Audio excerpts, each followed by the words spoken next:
Hi friends, welcome to our channel. ఈరోజు మనం potato fry చేద్దాం. Hi friends, welcome to our channel. ఈరోజు మనం పొటాటో ఫ్రై ఎలా చేయాలో చూద్దాం. అరకేజీ పొటాటోస్ తీసుకున్నాను. దానిలోకి నాకు ఒక 3 పచ్చిమిర్చి, అలాగే ఒక పెద్ద సైజు ఉల్లిపాయ, వీటిని కట్ చేసుకుందాం. ఈ విధంగా పీలర్తో తొక్క తీసుకొని ఇవి బ్లాక్గా రాకుండా ఉండడానికి ఇలా వాటర్లో ఉప్పేసి ఆ వాటర్లో వేసుకుందాం. అప్పుడు మనం కట్ చేసేటంత వరకు బ్లాక్గా రాకుండా ఉంటాయి. తొక్క తీసిన బంగాళదుంపలని ఈ విధంగా సన్నగా ముక్కలుగా కట్ చేసేసుకోవాలి. స్టవ్ మీద ప్యాన్ పెట్టుకొని 2 స్పూన్స్ ఆయిల్ వేసుకొని అందులో 1 స్పూను పోపులు వేగుతున్నప్పుడు మనం ముందుగా కట్ చేసి పక్కన పెట్టుకున్న ఉల్లిపాయ అలాగే పచ్చిమిర్చి దానిలో వేసుకుంటాం. ఉల్లిపాయ ఈ విధంగా దోరగా వేగాక మనం కట్ చేసి పక్కన పెట్టుకున్న బంగాళదుంప ముక్కలు దీనిలో వేసుకోవాలి. వేసుకొని ఆయిల్ అంతా కలిసేలాగా చక్కగా కలుపుకోవాలి.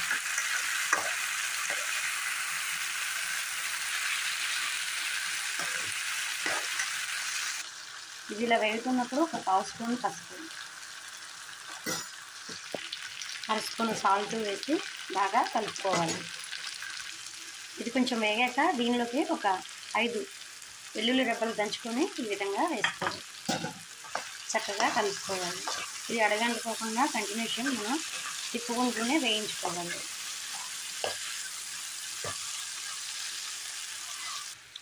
ఈ విధంగా ఫ్రై అవుతున్నప్పుడు దీనిలోకి మనం ఒక 1/2 స్పూన్ జీలకర్ర, 2 టేబుల్ స్పూన్లు పచ్చి వేరుశనగకాయ గింజలు వేసుకొని వేయించుకుంటే ఆలూ ఫ్రై చాలా టేస్టీగా చాలా రుచిగా ఉంటుంది. చక్కగా ఈ విధంగా ఫ్రై అయిపోయింది. ముక్క కూడా మనకి మెత్తగా ఉడికిపోయింది. ఈ విధంగా ఫ్రై అయిపోయాక దీనిలోకి 1 టేబుల్ స్పూన్ కారం వేసి కలిపేసుకుని స్టవ్ ఆఫ్ చేసేద్దాం. చక్కగా వేగిపోయిందండి.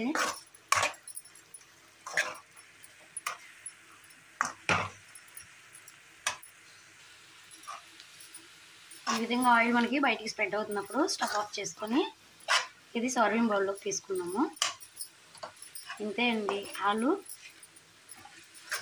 పల్లీ ఫ్రై రెడీ అయిపోయింది. చూడండి, కలర్ కూడా ఎంత చక్కగా వచ్చిందో. ఈ విధంగా సర్వింగ్ బౌల్లోకి తీసుకుందాం. ఇంతే అండి, మీకు పొటాటో పల్లీ ఫ్రై రెడీ అయిపోయింది. ఈ వీడియో మీకు నచ్చినట్లయితే మా ఛానల్ని సబ్స్క్రైబ్ చేయండి. Thank you to all.